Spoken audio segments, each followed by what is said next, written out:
Olá, pessoal. Boa tarde a todos. Está todo mundo conseguindo me escutar legal? Beleza. Então, vamos lá. Hoje eu queria conversar com vocês sobre GraphQL e por que nem sempre REST pode ser a melhor alternativa para a sua API na hora de você fazer a arquitetura dela. Tá, mas primeiro de tudo, quem sou eu? Meu nome é Nicole. Eu sou Full Stack Developer na LabCodes. Eu trabalho principalmente no back-end com Django e no front com AngularJS. Eu também faço parte do PUG-PE e eu faço parte também do grupo PyLadies de Recife. Então, a gente está sempre envolvido aí na comunidade. E a LabCodes, a empresa que eu trabalho, é um estúdio de software, que a gente fala que é de Recife para o mundo.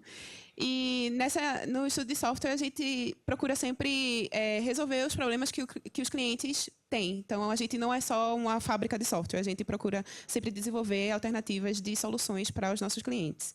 E as principais tecnologias que a gente trabalha envolvem Python, Django. No front-end, a gente trabalha com AngularJS nos projetos mais antigos e React agora nos projetos mais novos. E a gente também trabalha com outras stacks de desenvolvimento, como Postgres, Elasticsearch, coisas desse tipo. E a relação da LabCodes com a comunidade é uma relação bastante simbiótica, porque a LabCodes surgiu da comunidade, surgiu a partir de uma Python Brasil. Então, desde então, a gente sempre tenta retornar para a comunidade aquilo que a gente ganhou dela. Inclusive, nós somos hoje um dos patrocinadores da Python Brasil. Vocês devem ter recebido aí, junto com a sacolinha de vocês, um planner da gente. Deu muito trabalho para trazer. Utilizem, façam propaganda, que foi muito pesado. Tá, então vamos começar com a motivação. Eu assumo aqui, quem aqui já ouviu falar de GraphQL? Ok, é uma palavrinha que está aí, está meio que na moda, né? E o que é GraphQL? GraphQL nada mais é do que um novo padrão para você escrever sua API. E, de forma crua, assim, no próprio site eles definem, é uma linguagem de consulta para a sua API. E ele foi desenvolvido e é mantido open source até hoje pelo Facebook. Então, por isso que toda essa hype aí por trás do GraphQL tem muito peso aí dessa marca aí associada, né? Desde 2012, o Facebook está utilizando essa tecnologia. Então, qualquer um que estava utilizando os aplicativos nativos do Facebook, tanto para Android quanto para iOS, estava utilizando já GraphQL no back-end. Só que a gente só ouviu falar pela primeira vez em 2015, numa conferência de React, que aconteceu lá nos Estados Unidos. Foi quando a galera do Facebook, pela primeira vez, soltou a palavrinha GraphQL, em janeiro de 2015. Quando chegou em novembro, eles liberaram o open source. Estava tendo uns problemas aí com essa licença open source deles, mas agora você não vai ter sua alma associada ao Facebook, não, se você utilizar GraphQL, não. Tá tranquilo, pode utilizar. E aí, quando começou esse lance, quem é que está usando? Beleza, a gente tem o nome do Facebook por trás, que já é uma grande coisa, mas quem mais está usando? O Twitter está utilizando, o GitHub está utilizando, inclusive o Coursera, que está utilizando, na época em que o GraphQL surgiu publicamente, ele já estava desenvolvendo uma tecnologia bastante similar, com a mesma proposta, procurando resolver os mesmos problemas. E eles abandonaram esse projeto deles para continuar para começar a utilizar o GraphQL do Facebook. O Pinterest, o Dailymotion e o The New York Times utilizam, entre outras empresas. Eu trouxe aqui as mais importantes. Tá, aí quando eu falei que eu queria estudar GraphQL, começou uma chuva de blog posts. Então, é muita gente falando de GraphQL. Meu Deus, too many fucking blog posts. E alguns bem assim, acalorados, né? Tipo, GraphQL, utilize, morte ao REST. Não utilize o REST. Ai, meu Deus, utilize GraphQL. Aí você, tipo, what? Calma, peraí. Que hype toda é essa, tá ligado? Tipo, como é que a gente não cai na cilada de você fazer um hype-driven development? Que é, tipo, você deixar de pensar por você mesmo e seguir, tipo, o Facebook está utilizando, então agora eu vou utilizar, acabou-se o mundo, vou utilizar GraphQL com React e foda-se o resto. Não, né? Primeiro, para a gente não cair nessa cilada, para a gente não virar uma vaquinha que Maria vai com as outras, é interessante a gente investigar qual o problema que o GraphQL está tentando resolver.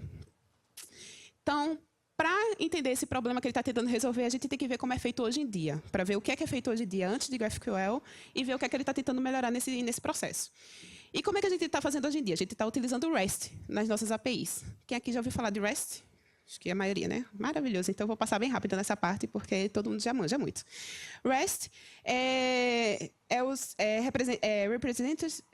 Representational State Transfer, e nada mais é do que um estilo arquitetural baseado em recursos. Então, os recursos que você vai disponibilizar na sua API são representações das entidades do sistema, ou seja, usuário, comunidade, qualquer coisa desse tipo, qualquer entidade do seu sistema. E cada recurso ele é identificado unicamente através de um ORI. E esses recursos podem ser manipulados através de representações, que podem ser tanto um documento XML, como um documento JSON, um documento HTML. Então, a gente obtém essa representação da entidade que está armazenada no nosso back-end, e a gente pode fazer alterações, modificações nela, manipulando esses documentos. Então, um exemplo bem rapidinho que eu vou passar aqui é de REST. Digamos que a gente tem uma comunidade, uma rede social chamada Orkut, com H e CUT. E a gente vai ter o usuário, e eu quero representar uma entidade, a entidade usuário, e especificamente o usuário de nome Jon Snow. E para a gente representar ele é unicamente representado através daquela URI que está ali em cima. Então, API/users/ o ID dele. E quando eu realizo um request de GET nessa URI, eu obtenho a representação, nesse caso aqui eu estou usando JSON, a representação JSON desse recurso que está no meu back-end. Então, o Jon Snow tem um ID, tem um nome, tem idade, gênero e uma URL para a foto de perfil dele. Agora, se eu estiver construindo a minha rede social e agora na minha tela eu quero mostrar o perfil de Jon Snow, que ele está logado, eu vou mostrar a foto dele e o nome dele, e eu também quero mostrar quais são os amigos dele nessa rede social. Então, para obter esse outro recurso, os amigos de Jon Snow é um outro recurso, eu tenho que utilizar outra URL. Então, eu acesso outra URI, passando o que eu estou querendo o usuário com a ID tal, /friends, e ele vai me retornar uma lista de amigos, e todos esses vai retornar todos esses dados de todos os outros amigos que Jon Snow tem.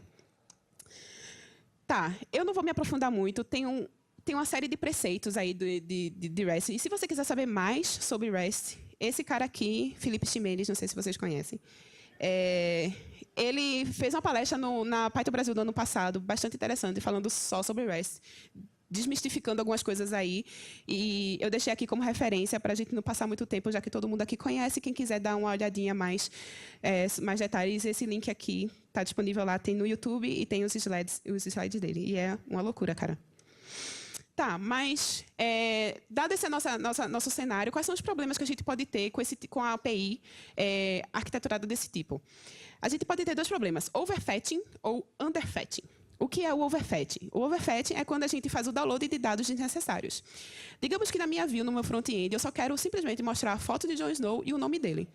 Só que, para obter essa informação, eu vou ter que baixar todos os outros atributos de Jon Snow. Vou ter que baixar a idade, gênero e outras coisas que ele pode ter que, na verdade, não me interessa. Eu só quero o nome e a URL da foto de perfil dele. E isso, para o usuário, é bastante ruim, porque vai consumir do pacote de dados dele, né? Principalmente em aplicativos móveis. A gente tem que ficar bem preocupado com quanto de recurso a gente está consumindo do usuário. E outra coisa que pode acontecer, inclusive, em conjunto com o overfetching, é o underfetching. Então, se na mesma view eu quero mostrar a foto e o nome do perfil de Jon Snow, eu também vou querer mostrar a lista de usuários dele com a foto, a lista de amigos dele com a foto e o nome de cada amigo dele. Só que, para fazer isso, eu vou precisar acessar um outro endpoint. Vou precisar fazer 2 requests, 2 hits na minha API para poder construir uma única view. E ainda assim eu vou estar fazendo o overfetching, porque quando eu for pegar as informações dos amigos dele, também vai me retornar dado que eu não vou mostrar no meu front-end. Então, são problemas que acontecem, e eu acredito que quem aqui constrói APIs já passou por esse problema. O que é que geralmente a gente faz quando isso acontece? A gente acaba estruturando os nossos endpoints de acordo com as views do nosso front-end. Então, por exemplo, se eu tenho uma view que eu vou querer mostrar as informações do perfil do usuário e a lista de amigos dele, eu crio um novo endpoint na minha API REST e coloco que o retorno desse novo endpoint vai ser essa informação estruturada do jeito que o meu front-end está pedindo. Só que, com essa solução, a gente acaba fugindo um pouco do que o REST prega, na verdade, e a gente acaba fazendo com que o front-end e o back-end acabem muito acoplados, porque você vai acabar definindo um endpoint do seu back-end baseado em como uma view do seu front-end vai ser exibida. E isso não permite umas iterações muito rápidas, principalmente hoje em dia, quando a gente está falando de desenvolvimento ágil, em design thinking, a gente está querendo fazer iterações rápidas no design da nossa aplicação. E esse acoplamento torna muito mais difícil a gente poder implementar e testar com o usuário e fazer a validação dessa interação. Então, são esses os problemas que o GraphQL está tentando atingir e resolver. Então, vamos lá agora para os conceitos básicos de GraphQL, quais são os conceitos fundamentais de GraphQL. A primeira coisa importante que a gente tem que entender sobre GraphQL é que você precisa definir um esquema de tipos. E esse esquema de tipos vai representar quais são os recursos disponíveis que o seu cliente da sua API podem consumir. Esse esquema que você define, ele serve como um contrato entre o seu front e o seu back. E uma vez que esse contrato está definido e de acordo com ambos os lados, cada um segue sua vida. Então, você acaba desacoplando só nessa parte de você definir esse esquema, você já desacoplou o front do back. E aí, cada um vai dizer, você já definiu qual vai ser os recursos que você vai ter, qual é o esquema de dados. Então, cada um faz a sua parte agora e, no final, é só linkar. E esse esquema ele é definido utilizando a linguagem Schema Definition Language. Então, vamos ver um exemplo aqui. Então, utilizando o mesmo exemplo de rede social, agora eu vou definir o tipo user. E esse tipo user vai ter os mesmos atributos que eu utilizei, que estava disponível lá na minha API REST. Para cada atributo dos tipos, eu vou definir qual é o tipo dele. Então, cada atributo vai ser do tipo, pode ser um valor escalar, como string, int, float, boolean. Como também pode ser uma lista de escalares, que a gente utiliza a mesma notação de JSON, que é utilizando os brackets. E a gente também pode fazer referência para outros tipos que foram definidos. Como aqui eu estou dizendo que um user tem um relacionamento com a lista de outros usuários que são os seus amigos. E assim por diante. Tá, agora a gente definiu como é que vai ser nosso esquema, mas como é que a gente chega a acessar esses dados agora? A gente definiu, a gente assinou esse contrato, está tudo certo. Esses são os nossos tipos, esses são os recursos que vão estar disponíveis para os nossos usuários acessarem na nossa API. E aí, como é que eles fazem para acessar? Aí começa o pulo do gato de GraphQL.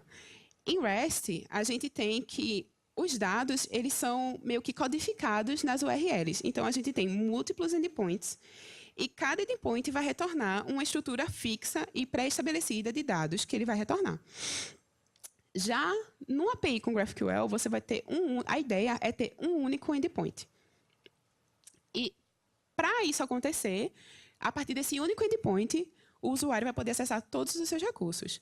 Só que para ele fazer isso com um único endpoint, ele vai acabar tendo que informar qual dado é que ele está querendo.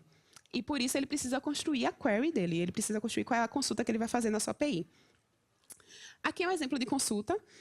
É bem parecido com o JSON, tudo é bem parecido com o JSON, então a sintaxe é bem similar. E aqui eu estou executando a consulta chamada AllUsers, que semanticamente eu estou esperando que me retorne todos os usuários. E dentro desse campo, eu vou especificar quais atributos dos usuários eu quero que ele me retorne. Então, para esse caso, eu só quero que ele me retorne um nome e a URL da foto de perfil. E esse aqui é o resultado que a API deve me retornar. Deve me retornar um JSON com um objeto do tipo data e uma lista de todos os usuários com os atributos que eu solicitei. Ou seja, ele não vai me trazer idade, não vai me trazer gênero, não vai me trazer nada além daquilo que eu pedi, que foi nome e a URL da foto de perfil.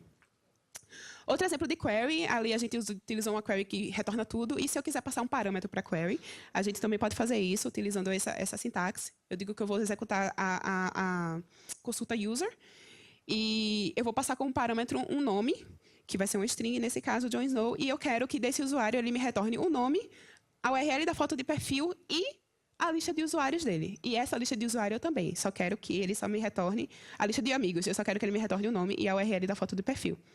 E o resultado é esse. Ele vai me retornar um objeto user, e dentro dele vai ter nome, ou a foto de perfil, e a lista de amigos também, com esses mesmos atributos. Beleza, a gente agora consegue recuperar os dados, mas como a gente pode modificar agora esses dados que a gente tem aí?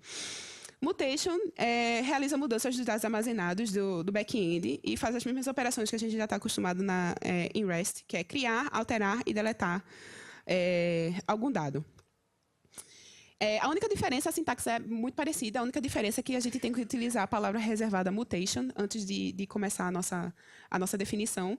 E aí eu vou chamar a mutation de nome createUser, e vou passar quais são os parâmetros que eu quero que ele crie, o usuário aí. Então, eu vou passar o nome, idade e o gênero. E eu estou criando aí Cersei Lannister com as informações. E, de retorno, eu quero que ele me retorne o ID do objeto que foi criado. Então, por isso que ali dentro dos curly braces, dos colchetes, eu digo que ele me retorne o ID. E aqui é o que ele me retorna. Ele vai me retornar os dados e um objeto createUser com o ID. Beleza. Outra coisa bem interessante de GraphQL são chamados subscriptions, que é quando você define uma conexão real-time com o servidor. Então, o cliente pode se inscrever, ou subscrever, não sei direito a tradução, em um evento. Então, ele faz um subscription em um tipo de evento, e quando o evento acontece no back-end, o back-end é responsável por dar o push desses dados que o cliente pediu em um stream de dados para a aplicação do front. Ok, faltou uma coisa aqui para mostrar, mas tudo bem. O esquema de subscription é a mesma coisa de mutation, só que ao invés de mutation, a gente escreve subscription e o resto também da sintaxe é a mesma. A gente diz qual é o nome do evento que a gente quer subscrever e quais são os tipos de dados que a gente quer retornar. Tá. Agora, a gente definiu, a gente sabe como é que o front vai fazer a query, como é que o front vai poder alterar e como ele vai poder se subscrever para um evento que aconteceu no seu back. Mas o back precisa também assinar esse contrato. Então, ele precisa definir esses tipos de query, mutation e subscription no esquema que ele for disponibilizar para o cliente. Então, tanto a query quanto a mutation quanto a subscriptions tem que ser deixado em mente que são os pontos de entrada da API que o seu usuário vai acessar. Então, como é que ficaria nosso esquema nesse caso? Como eu mostrei, tem dois exemplos de query. Tem a query AllUsers e a query user. Então, aqui, no meu tipo query, eu tenho que definir que as queries disponíveis são o AllUsers, que vai retornar uma lista de usuários, e vai ser o user, que vai receber como parâmetro um nome, que é um do tipo string, e vai retornar um usuário. A mesma coisa para o mutation, a gente define qual é o nome dele, quais são os parâmetros que ele espera, o tipo de retorno, e o subscription, a mesma coisa. Tá. Beleza, mas como é que a gente roda esse negócio? Como é que faz para usar? A gente tem que ter em mente que o GraphQL, uma coisa que eu sempre tive, no começo, assim, quando estava estudando, sempre tive essa dúvida do que é GraphQL de verdade. E GraphQL nada mais é do que uma especificação. Então, o Facebook simplesmente liberou uma documentação gigante lá, que descreve como o servidor GraphQL deve se comportar, como a API deve se comportar. Então, se você quer implementar uma API GraphQL, você vai ter que implementar o seu próprio servidor. Isso também inclui a parte do subscription. Esse aqui é bastante interessante, quando você fala, conexão real-time lá, fazer o push, não sei o quê, você que vai implementar, viu? Esteja ciente disso. Tanto é que, nos exemplos aqui, eu não vou mostrar, porque não vai dar tempo. Tá, e agora vamos começar a brincadeira de verdade e vamos começar a botar Django na parada, vamos botar Python na parada, depois chega Django. Grafene é uma lib Python para construir esquemas GraphQL. E possui diferentes integrações com Django, com SQL, Alchemy, com Google App Engine. E o Grafene é uma lib que ele define alguns tipos, alguns objetos que são interessantes para a gente utilizar quando a gente estiver construindo o nosso esquema. Então, ele define classes de escala, de string, de int, de float. Ele define o que é uma lista em GraphQL, define interfaces. Você pode criar objetos que têm uma determinada hierarquia entre os objetos para fazer um reuso bacana aí do seu código. Finalmente, Object Types, que são aqueles tipos que a gente criou lá, tipo usuário, tipo query, tipo mutation. A gente também define especificamente mutation e, finalmente, coloca tudo dentro de um esquema que vai ser o que vai ser exposto para o cliente. Tá, agora criando aqueles mesmos tipos que eu criei lá, utilizando aquela linguagem de descrição do GraphQL, isso daqui é o que se parece utilizando o Grafene. Então, a gente só cria uma classe com o nome do nosso tipo que a gente quer criar, no caso, usuário, e eu digo que ele é um object type e listo todos os atributos que ele vai ter, indicando exatamente qual é o tipo desse atributo. Eu também posso indicar que um atributo é required ou não, eu posso fazer uma lista, posso fazer uma indicação, fazer uma referência para outro objeto, que foi dito depois, como ali eu estou dizendo que o usuário tem uma lista de comunidades e que essa lista de comunidades é do tipo community, que eu defini embaixo. Então, é bem similar, fazendo uma tradução direta daquilo, da descrição do GraphQL para Python, utilizando o Grafene. E aí, como é que a gente pode fazer uma query utilizando o Grafene? Principalmente, a gente tem que se preocupar com o que eles chamam de resolvers functions, que são funções que vão calcular um determinado campo do tipo que você definiu. O nome da função é automática, você vai botar resolve e depois vai colocar o nome do campo, e eles podem receber argumentos, como a query de GraphQL espera. Então, aqui eu estou definindo a classe do tipo, uma classe query, que é do tipo object type também, ou seja, ele é do mesmo tipo de usuário, mesmo tipo de community, e ele vai ter dois atributos que são minhas duas queries que eu quero expor na minha API, que é o allUsers e o user que vai pegar o usuário baseado no nome. Então, ali eu estou dizendo que esse campo aí vai receber um parâmetro nome, que é do tipo string. E depois disso, eu implemento quais as funções de resolvers que cada um desses campos tem que implementar. Então, quando o meu front chama lá a query allUsers, ele vai chamar essa função def resolve allUsers e retornar a lista de usuários. A mesma coisa, passando como parâmetro, se eu quiser pegar um único usuário baseado no seu nome. Esse info.context.get é só uma forma da gente pegar os dados fakes para a gente fazer uma brincadeira. E aí... Faltou string também, faltou outra query aqui. E aí eu defino um esquema. E nesse esquema, nesse objeto esquema, eu vou passar como parâmetro desse esquema qual a query, qual conjunto de queries que eu vou utilizar, e aí eu posso executar uma query chamando essa função. Percebam que essa query aqui que eu estou passando, nesse caso eu botei só o do getUser, é uma forma muito similar que você vai escrever daquilo que a gente viu como o GraphQL define. E ali eu estou passando qual é o meu context, que são uns dados fakes que eu coloquei para retornar alguma coisa. E, em variable values, eu digo qual é o parâmetro que eu estou passando ali, no cifrão name. É tipo uma interpolação que ele faz para poder substituir o que está em variable values para colocar lá em name. Isso daqui é o que ele retorna. Ele retorna um ordered ticket. E ele vai me retornar a mesma coisa que eu estava esperando. Ele vai me retornar um objeto user, que esse user vai retornar um ID, o nome e o profile pic, porque aqui na minha query eu só pedi ID, nome e profile pic. Tá, e agora mutations. Como é que a gente faz mutations com Graphene? A gente tem que definir os argumentos que a minha mutation está esperando dentro da classe arguments, e você só precisa implementar o que a sua função mutate vai fazer. Ou seja, quando chamar, essa função é que vai ser executada. Então, aqui eu tenho a minha classe de createUser, que é uma mutation. Ela vai receber esses argumentos, nome, idade, gênero e profile pic. Essa minha mutação ela vai retornar um usuário. Então, eu defino ali que aquele user é o retorno dela, é o que vai ser esperado. E, então, eu implemento a minha função mutate. Que aí, nesse caso, eu estou criando um objeto do tipo user, que eu tinha definido antes. E, então, eu estou adicionando ele, estou criando isso e estou adicionando na minha lista de dados fake lá e retornando o usuário que foi criado. Finalmente, eu crio uma classe mutation, que é um object type, da mesma forma de query, e digo que ele vai ter um atributo createUser, que vai chamar justamente essa classe para ser executada. Aí, na hora de eu definir o meu esquema, eu vou passar que eu vou criar um objeto do tipo esquema, vou passar qual a query, qual o meu conjunto de queries e qual o meu conjunto de mutations. Então, eu posso executar a query da mesma forma que eu executo, que eu mostrei lá anteriormente. E aí, ele vai me retornar, nesse caso, eu estou pedindo ID e nome, e ele iria me retornar o nome. Tá, mas vamos ver alguma coisa mais prática. Como é que a gente faz isso com o Django? Porque aqui a gente está fazendo só Python, rodando ali no script, mas como é que a gente faz para fazer uma API, de fato, utilizando o Django? Vamos lá. Aqui eu criei uma aplicação Django normal. E aqui, nos meus models dessa minha aplicação Django, eu tenho dois models, um que fala de community e outro de user.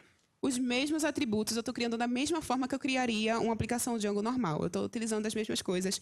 Charfield, integer charfield, aqui eu fiz a mesma coisinha. Não mudei nada aqui. Só que, para implementar um endpoint GraphQL na sua aplicação Django, a gente tem que definir o esquema. Tem que se lembrar disso. Então, a gente tem que sempre atrelar o esquema e tem que sempre definir esse esquema. Então, na sua app Django, não no projeto, mas na sua app, cada app vai ter o seu próprio esquema. Esse daqui é o esquema do meu Core App, que eu criei só um app aqui. E aqui é onde eu defino quais são os meus objetos, quais são os meus tipos, queries, mutations e tudo mais. Então, aqui, aí é que está o Graphene Django entrando em ação. Aqui eu posso criar o meu user type, meu community type, baseado no meu model.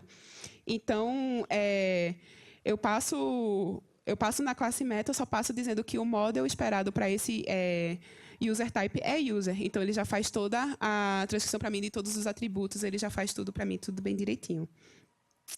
Aí, na query, a mesma coisa para community, e na query eu vou ele definir um object type, e aí eu vou definir aquelas minhas duas queries que eu estava querendo. Eu vou definir o all users e o user. E aí eu vou dizer que ele vai retornar, ele é do tipo que ele vai retornar uma lista de users, de user type. Então, o user, eu também vou dizer que ele vai retornar um user type, só que ele vai receber como parâmetro um name, para poder filtrar o usuário que ele está querendo. E aqui eu implemento o meu resolver para essas queries. Então, o all users, eu vou utilizar lá a ORM do Django e recuperar todos os usuários que estão no meu banco. E aqui no outro, eu posso fazer o get também utilizando a ORM do Django. Isso daqui eu posso fazer query para pegar um único usuário, pegar baseado em nome, baseado em ID, filtrar, fazer um filtro por idade, fazer um filtro por gênero. Eu posso utilizar todas as funções que a ORM do Django me dá, todas as facilidades, e implementar os resolvers para implementar diferentes queries para o usuário lá poder pegar. Na mutation, eu copiei e colei o que eu tinha feito no Graphene, que é puramente Graphene. Então, é a mesma coisa. Eu tenho uma lista de argumentos, eu defino como é que vai ser a implementação do meu mutate. E aqui, a única diferença é que eu implemento que quando alguém chamar o create user, eu vou salvar esse usuário que foi criado no meu banco. Só isso. E depois eu defino o meu mutation. Agora, como a gente vai ter um único endpoint para o projeto inteiro, a gente tem que definir um esquema para o projeto todo também. Então, o esquema do projeto todo é que vai conter todas as queries, todas as mutations que você definiu em todos os seus apps do seu projeto. Então, aqui nesse caso, como eu só tenho um, eu estou criando uma classe query que só vai herdar da query que eu tinha feito no app, e eu estou passando aqui no esquema global. Esse é o esquema global da minha aplicação. Então, lá na view, faltou mostrar a view aqui para vocês. Na minha URL do projeto, eu só tenho, nesse caso aqui, eu só tenho duas URLs. Eu tenho a minha admin e eu vou ter um único endpoint, que vai ser o GraphQL. E esse GraphQL, ele vai ter como view o GraphQL View, que já é implementado, e é bem interessante que ele já utiliza um componente chamado GraphQL para deixar mais bonitinho a interface e você poder brincar com a sua API, fazer consultas e testar, que é essa daqui. Essa daqui é a cara do GraphQL. Aqui eu estou rodando local, mas é só porque eu estou sem internet. Mas esse daí também dá deployado. Eu vou deixar o link o link já está na apresentação, então vocês podem olhar lá e brincar. Também o código está todo no GitHub, fica à vontade para brincar. Isso daqui é o GraphQL. Então, aqui eu posso digitar qual é a minha consulta que eu quero retornar e ele vai me retornar. Digamos que eu quero listar todos os usuários, mas não só o nome. Eu também quero o profile pic. Aqui também ele já faz... Eita. Ele já faz o autocomplete para mim, então eu já mostro e ele vai me retornar só esses dados. Aqui também tem a parte bem interessante de Documentation Explorer. Então, uma vez que você definiu o seu esquema, ele já vai ser possível você gerar essa documentação para os seus usuários. Então, aqui você pode ver quais são as queries que eu tenho disponíveis, o que é que essas queries vão retornar e que parâmetros eu tenho que passar para essas queries. Mutation também, ele lista quais são as mutations que eu tenho, quais são os campos que eu tenho que passar. Então, aqui eu posso fazer um user, eu quero o nome,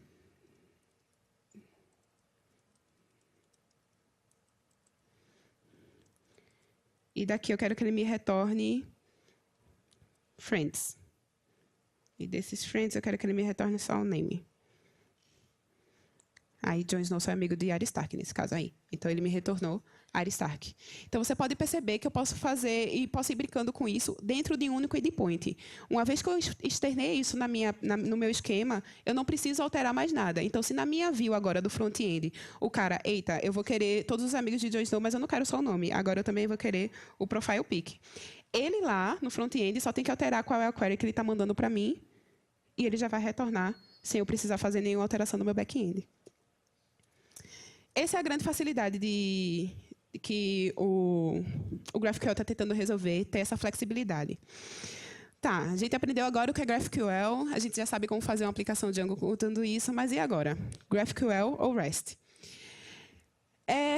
Assim, é meio errado você tentar comparar diretamente os dois, porque são duas coisas diferentes, sabe? Então, assim, GraphQL é uma linguagem de consulta, como eles mesmos dizem, e REST é um estilo arquitetural.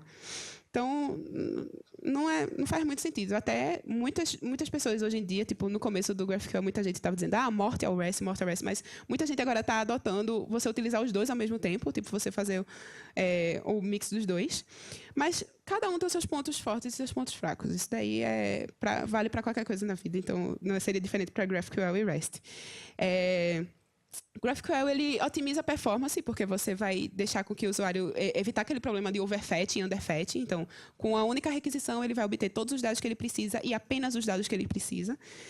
E também permite essa flexibilidade. Se o meu front alterou e agora eu vou precisar exibir a idade de Jon Snow no front, ele só precisa alterar o lado dele. Eu não preciso gerar uma nova versão da minha API para ele fazer isso, sabe? Por causa disso, não precisa de versionamento no GraphQL. Por causa dessa flexibilidade, você não precisa. Uma vez que está estabelecido o seu esquema de dados, não precisa fazer versionamento de mais nada. E, por causa disso, o GraphQL permite essa interação rápida, né? Então, se o meu front alterar, eu estou implementando o meu back aqui, não estou nem preocupada. Tem esses dados aqui, esses dados que eu estou oferecendo. Se tu quiser mudar a forma como tu exibe, se tu vai mostrar uma página com a foto do perfil só e outra página com friends, depois você com os amigos, depois você vai juntar tudo, depois você vai separar, fica à vontade, só mude a sua query aí, que eu garanto do meu lado. Só que o REST, ele tem essa carga de tipo, ele utiliza os protocolos existentes muito bem. Então, assim, quando eu falo que só tem um único endpoint em GraphQL, você pode fazer query, mutation e subscription através de um post.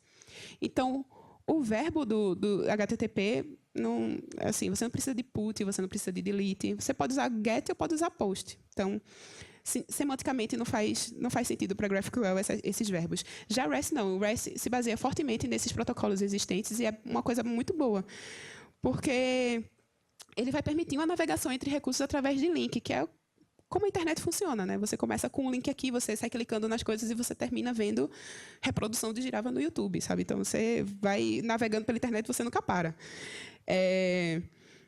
E também o fato de você ter um endpoint para cada recurso seu na sua API permite que você tenha um melhor sistema de caching. Então, todo o sistema de caching, inclusive do próprio React que ele tem no boilerplate dele, ele se baseia em armazenar, em fazer o cache dos recursos baseados na URI de cada um dos recursos que você vai acessar. Então, assim, fica aí na balança.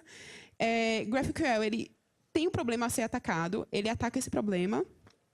E fica a cargo da gente decidir se esse problema a gente tem ou não. Então, você não precisa alterar totalmente a sua aplicação. Se esse não é um problema para você, você não precisa alterar totalmente. Mas, se é um problema que você identifica e que você acha que seria válido, GraphQL is the way to go. É bastante simples, não foi nada difícil estudar isso. É só ter o tempo para estudar, para ler e para implementar. E é basicamente isso. Obrigada. E se tiver alguma dúvida...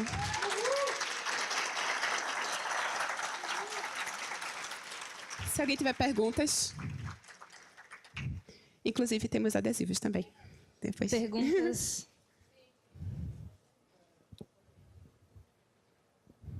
Alguém tem pergunta? Primeiramente, boa tarde. Eu gostaria de saber como que fica a questão da segurança, né? A questão de você fazer um ACL em cima disso. Ele tem um coisa, eu não trouxe porque realmente nem ia dar tempo, eu acabei não estudando muito, mas ele tem todo um sistema de middleware das requisições para você trabalhar com autenticação e permissions da sua API. Então, não fica tudo liberado. Se você quiser implementar o sistema de autenticação, eles provêm uma solução, só que não diretamente aí. Eles implementam o middleware para poder fazer isso, só que eu acabei não trazendo por causa do tempo mesmo. Mas na documentação é um dos passos também de preocupação. Alô. Oi. O Grafene, você... Desculpa, eu olhando o Grafene, eu achei ele que tem um pouco de mágica ali, né? Assim, eu acho que ele tem muita coisa implícita. Não sei se você tem a mesma impressão, assim, achei pouco pythonico, né? Assim, você cria os nomezinhos create underscore user, para depois ele virar um camel case. Isso. Você achou isso também ou não? Ele também deixa um pouco flexível para isso. Você não precisa nem utilizar o camel case se você não quiser. Mas eu achei ele mais flexível nessa parte. Oi, tem um jeito de fazer queries mecanicamente que não envolva concatenar strings? Porque aquilo ali, a query language parece JSON, mas não é. O que significa que compor aquilo dinamicamente, eu vou ter que escrever um outro jeito de escrever aquilo, ou tem alguma API standardizada para fazer queries, ou algum jeito de compor aquilo mecanicamente? Tem, assim, eu não sou muito familiarizada com a stack de desenvolvimento para o front, mas existe o Apollo. Tanto é que, no começo, o pessoal atrelava muito o GraphQL com React, porque foi lançado numa conferência de React. Mas, assim, tem muitas libs para React, para você poder construir essas queries no seu front, entendeu? Então, não sei se é isso que você estava perguntando, mas o front-end, esse framework que você utiliza lá no front é o que vai ser responsável para construir essas queries. Então, no back-end... Como assim? Entre servidores. Não, esse daí eu nem cheguei a pesquisar. É interessante. O que o Grafene propõe na documentação é simplesmente aquela string que você determina, que eu botei aqui. Deixa eu ver.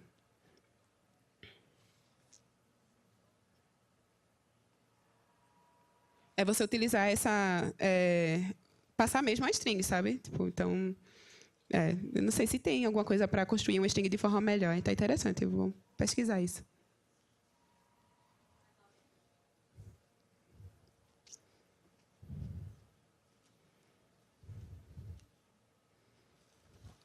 Boa tarde. Boa tarde. Você falou do subscription, do GraphQL. Você consegue substituir um WebSocket pelo subscription? Essa é a ideia. Assim, na documentação do Grafene, do Django Grafene, não existe oficialmente a implementação de como você faria um subscription. Mas em uma resposta de uma das issues, teve algumas pessoas já que implementaram o subscription, esse mesmo comportamento esperado do subscription utilizando o WebSockets, utilizando o Django Channels, na verdade. Então, eles conseguiram fazer. Agora, assim, não é algo da documentação do Grafene. Então, você teria que implementar isso e chamar lá passar no seu esquema, entendeu? Mais alguém? Mais alguém?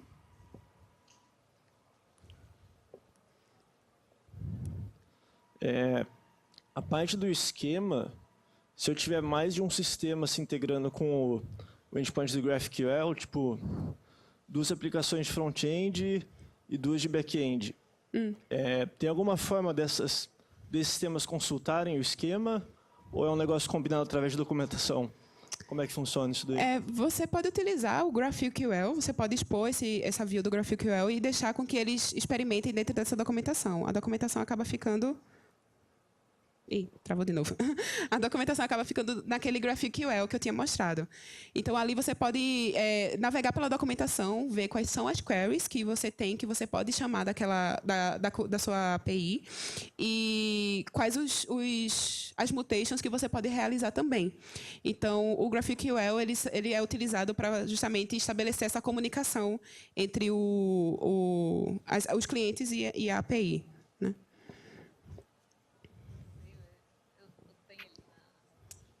Alguém mais?